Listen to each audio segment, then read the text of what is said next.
จะมาใส่เงินสู้นาบุญจับป้าปูหน่วยใจล้มถึงเลวทุกสิ่งไหลต้านแล้วได้รู้หักเกณฑ์คุ้มสุขกับบุญเดมาบจอลูกเต่าโจกลาเขาปูเลือเต่าปีอ่อนหน่วยใจล้มเกี่ยวข้าวปั้นก็เลยใหญ่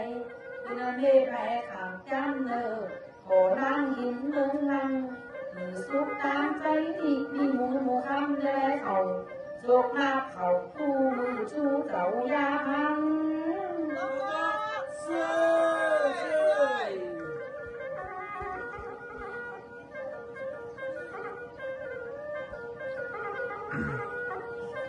น่ารักเดียววันนี้เนื้อนางก็น่าอดเอากันครับอุ่นจุ้มได้ถึงจังนั้นหือเงาแรงพอภาพใหม่ไล่คุ้มเสียก็เนอวันมือจนแป้สุกกับบุญตาหน่วยหินลูกเต่า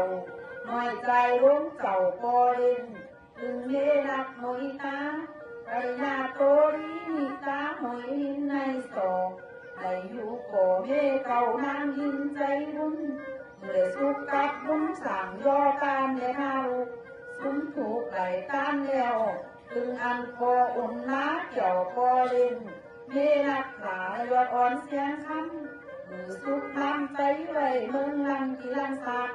นาไผ่ขาบาไลบอกก็ลูกเก่าตามองถึงอันหน่อยคุมข้าวสองมองขึ้นหลาน้ำตาลถึงเมหักรักกินไข่กันเตะไข่กินโคลีถึงอันหน่อยใจลงโคลีจูเมลูกเก่าก็หญิงว่าเป็นอีกหนึ่งหญิงว่าเป็นอีกหนึ่งมาเลย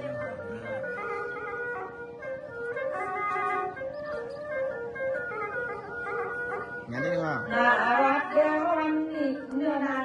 เข้าใจรู้จึงหน่วยนุ่มแจ้งทำจนเยอะวันเลยสุขจำใจก็เองเฮ็ดเลี้ยงจนเยย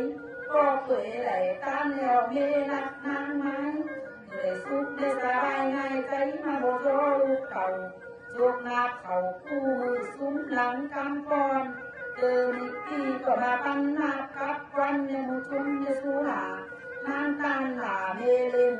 ก็จะไปตกทีมองกันมาหึ่งนาและโยไปเมืองยองไปยังเงินเมดังมือข้างโต๊ะข้างก็ไปยาวหากันเมื่อไรบุญสินความคนทำหุ่มหมอกนางก็มาให้บอกเสียงจึงซ้ำคุณก็ที่ไหลสั่งท้อถึงเจ้าราเก่าบานลูกนี่พอถึงโตหาจังพอก็ต่อเนอวันหอไปกอดหอมัน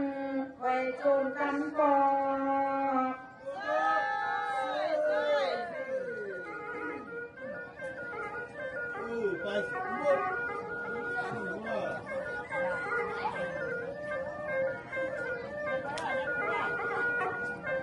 น่ารักเดียววันนี้เดี๋ยวแดดออกใหม่มาแล้ว